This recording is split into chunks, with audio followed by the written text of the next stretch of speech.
এইটুকুনি চাই, সুষ্ঠু বিচার, এছাড়া আমরা কিছু চাই না। 58 জনের বিরুদ্ধে আমরা অভিযোগ দাখিল করেছি। তৎকালীন প্রধানমন্ত্রী শেখ হাসিনার সহ লাঠি দিতে দিতে নিয়ে যায়। আপনারা অনেক কিছুই জানেন না যে আমাদের সাথে কি হয়েছে। বিচার পাওয়ার জন্য করার আমরা ঠিক ততটুকুই করেছি এবং আমরা বিশ্বাস করি যে আমরা এটা বিচার পাবো এবং সেই ষড়যন্ত্রকারীদেরকে সবাই দেখতে পাবেন, আমরা দেখতে পাবো, সবার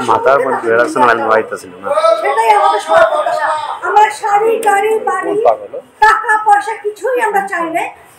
আমাদের এটা আমাদের মোটর ছিল না, আমাদের আবদার ছিল না। আমরা 2009 থেকে যাই চেয়েছি, এখন পর্যন্ত আমরা তাই চাচ্ছি, এক্সট্রা আমরা কোনো কিছু চাইনি।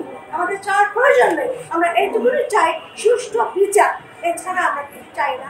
সেটাই আমাদেরকে এনে দেন, আর সেটা পেলেই আমরা শান্তি পাবো এবং যারা খবর শুয়েছে তারাও শান্তি পাবে। আমাদের মিডিয়ার ভাইদেরকে বলবো, প্লিজ আমরা যেটা বলেছি সেটাই যেন আমাদের খবরে ছাপেন আপনারা। আমাদের প্রতি আমাদের অনেক আস্থা। 25 এবং 26 ফেব্রুয়ারি তারিখে 57 জন সেনা অফিসারের উপরে যে বর্বরচিত হত্যাকাণ্ড চালানো হয়েছে তা মানবতাবিরোধী অপরাধ এবং একই সাথে গণহত্যার সাথে আমরা সামঞ্জস্যতা পেয়েছি।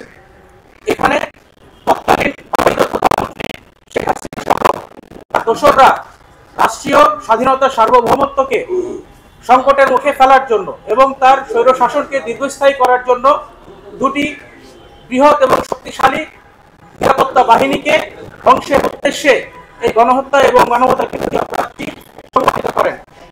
আজকে আমরা মিডিয়ার শহীদ পরিবারের উপস্থিতিতে মাননীয় ট্রাইব্যুনালের চিফ প্রসিকিউটর বরাবর একটি অভিযোগ দাখিল করেছি।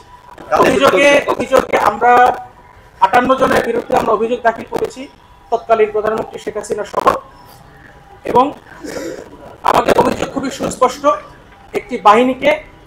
দুটি বাহিনীকে ধ্বংস করে বাংলাদেশের স্বাধীনতার সার্বভৌমত্বকে সংকটাপন্ন করার উদ্দেশ্যে পরিকল্পিতভাবে আওয়ামী ফ্যাসিস্ট মতাদর্শকে প্রতিষ্ঠা করার জন্য দেশপ্রেমিক এবং অফিসারদেরকে আটক করে জিম্মি করা হয়েছে, লুটপাট চালানো হয়েছে, তাদের উপর আঘাত করা হয়েছে।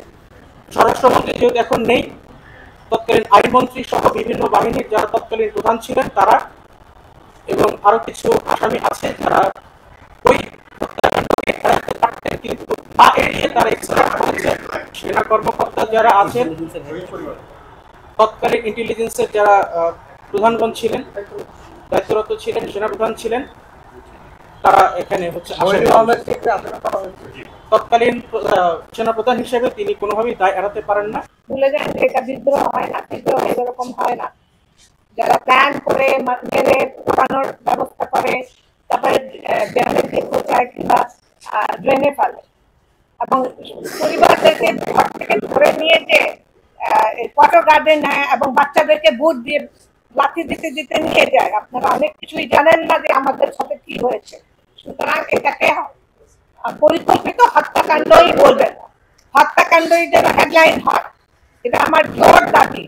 এবং এই বিচারে যেন সত্যতা বের হয়ে আসে এবং জনসমক্ষে। আমরা আজও জানি না, আমাদের সন্তানরাও জানে না যে কি কারণে ওনাদেরকে হত্যা করা হয়েছে। ওনাদের হত্যা করার জন্য একটা বিশেষ কোনো কারণ থাকতে হবে, ওনাদের কোনো অপরাধ থাকতে হবে।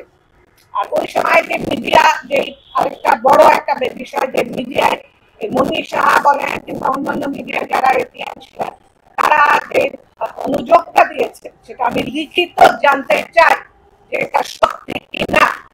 এবং আমি আমার সন্তানদের তরফ থেকে এটা আমি জোর দাবি জানাই, কারণ আমার এটা ভীষণ অপমানের একটা জায়গা যে আমার হাজবেন্ডকে সিনিয়র অফিসাররা ছিলেন, শাকিল বলেন, বাড়ির ভাই বলেন, ওনারা তো একনিষ্ঠ একজন অফিসার ছিলেন, আমার স্বামী ছিলেন, আরো কয়েকজন অফিসারকে ওনারা বলেছেন যে ওনারা পয়সা মেরেছেন, তাহলে সে দুর্নীতি করেছেন। তো দুর্নীতির তো থাকবে, নথিপত্র তো থাকবে নিশ্চয়ই, তাই না? তাহলে আপনারা বের করেন সেটা। সংবাদ, ফিচার ও অনুষ্ঠানের জন্য ভিজিট করুন সংবাদ প্রকাশের ওয়েবসাইট এবং যুক্ত থাকুন ফেসবুক পেজ ও ইউটিউব চ্যানেলের সঙ্গে।